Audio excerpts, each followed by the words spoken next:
Venezia, regina dei mari, signora del Settecento, è giunta al tramonto della sua storia millenaria. È un grande giorno per questa città, è ritornato fra noi. Casanova è stato definito il musical più di successo della stagione 22-23, abbiamo preso anche il premio Flaiano per questo come miglior musical e abbiamo toccato oltre 100.000 persone. Con la tournée, con lo spettacolo teatrale non siamo riusciti ad arrivare in tutta Italia perché l'Italia è lunga e stretta e fatta di tantissime città, per cui ci auguriamo di farlo poi nella ripartenza che mi auguro sia a ottobre del 24, però intanto il film darà la possibilità o attraverso il DVD o attraverso proprio la visione nelle sale cinematografiche avrà la possibilità di essere goduto.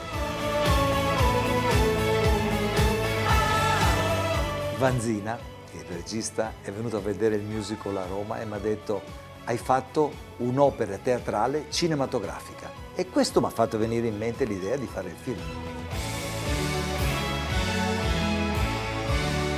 Adesso, allora, sta uscendo il DVD, che è un doppio DVD, c'è il film dello spettacolo e c'è un DVD di backstage dove si racconta come nascono queste idee, come prendono forma i sogni. Ora verrà proiettato in più di 150 sale in giro per l'Italia e verrò anche a Silea, nel mio paese, al The Space. Saremo lì il 27, 28 e 29 con la proiezione del film.